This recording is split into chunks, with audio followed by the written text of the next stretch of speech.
Good morning, sir. You're Denzel Lewis. And Mr. Lewis, you were previously in court, entered a plea of guilty to the third-degree felony offense of unlawful possession of a firearm by a felon. The agreement was for a cap of 6 years in prison. I've received the pre-sentence report. Has everyone had an opportunity to review that report? Yes, Your Honor. Yes, Judge. Are there any additions or corrections? Just argument from the defense. In addition, I have received the jail incident reports, which have been turned over to counsel. Have you both had an opportunity to review those? I have. Also, I have received this morning and now reviewed, it looks like 4 letters of support that Ms. Holmes brought today. Mr. Smith, have you had an opportunity to review those as well? All right, then Ms. Holmes, you may proceed. Thank you, Your Honor. I've been looking. A felon with a gun. In Texas, that's like bringing a firework to a dynamite convention. Technically possible, but why? Denzel's facing 6 years, but here's the twist. He claims the gun wasn't his. If that's true, why plead guilty? Either this is a wild legal strategy, or someone's not telling the full story. Got the PSI report. Mr. Lewis does have obviously previous criminal history spanning from juvenile and to adulthood. The priors that he has, it appears with burglary of a habitation. It looks like 3 cases, but they ran concurrently, in which he was placed on probation and had a revocation, in which he was sentenced to 8 years in TDC.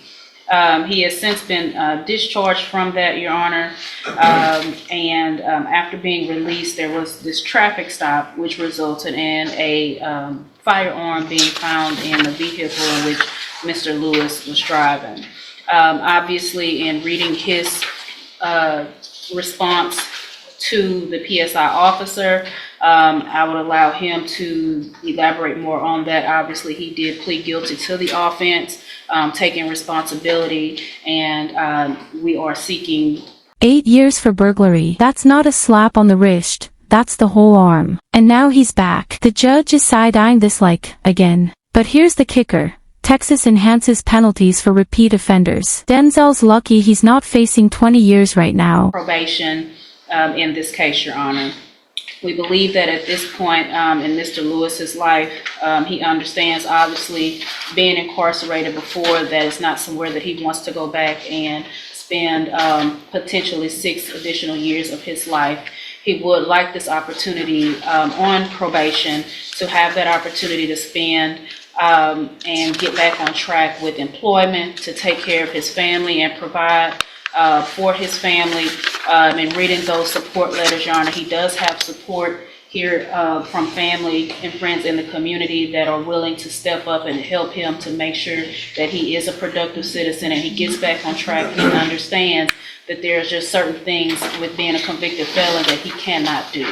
And I think at this point he understands that, Your Honor, and we are asking that the court give him the opportunity to be placed on probation and to finish his term while on probation. Well, I guess before we go any further, I want to make sure I understand, because Mr.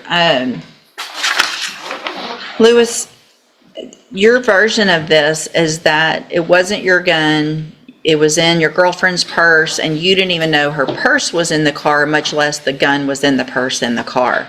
So either you are guilty or you're not guilty of the offense. And so if you knew about it, then you're guilty. If you didn't, then a jury needs to decide.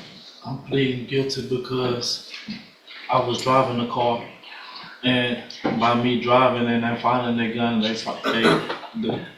But the law. The classic blame the girlfriend defense. Bold move, Denzel. But under Texas law, if you're driving the car, you're responsible for what's in it, even if it's a surprise gun in a purse. Pro tip, if your defense is, I didn't know, maybe don't plead guilty. That's not what the law is. Okay? Okay. So you don't get to just take a deal or plead guilty because that's what you want to do. When you were here before, you stood in front of that clerk, you put your hand up, swore that you were going to tell the truth, and I said, are you pleading guilty freely and voluntarily, or are you pleading guilty because you did what they charged you with? And I was, and I still am. Okay. All right, Mr. Smith? Judge, I think he's been given probation before. It was not successful. He's been revoked. The actions in the jail clearly show he doesn't have any respect for authority or rules. I don't feel like he's a proper candidate for probation, so we're asking for a 6-year sentence in TDC. So, Mr. Lewis, one thing I noticed in several of these letters that friends and family members said, I think 3 of them actually used the word respectful, that you're a respectful young man. What has been going on in our jail is the furthest thing from respectful that I've seen.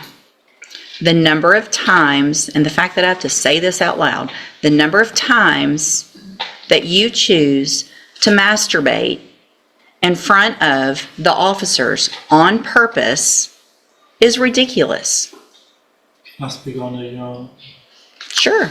That case wasn't on me. Somebody else had a case, and the woman even talked to the lieutenant to get it removed up off of my file, but it still shows up.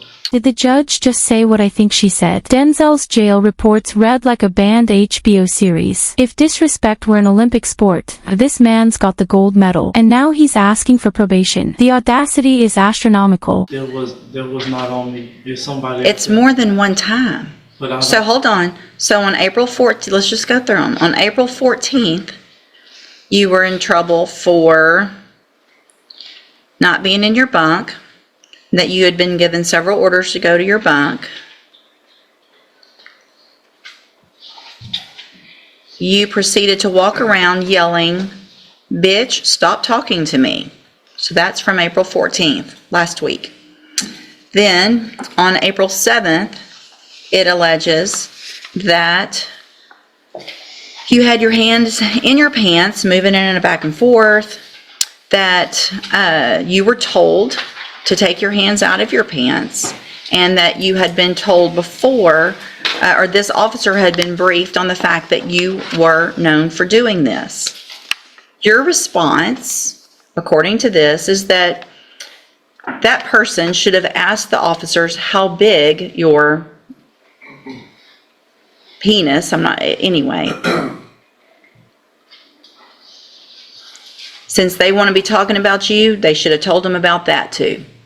Then, on March 25th, before that, a week, so another officer, and these aren't the same officers, it's not the same person saying the same thing about you, somebody has some vendetta against you. So on March 25th, started to do rounds. Notice that you were watching the person doing rounds.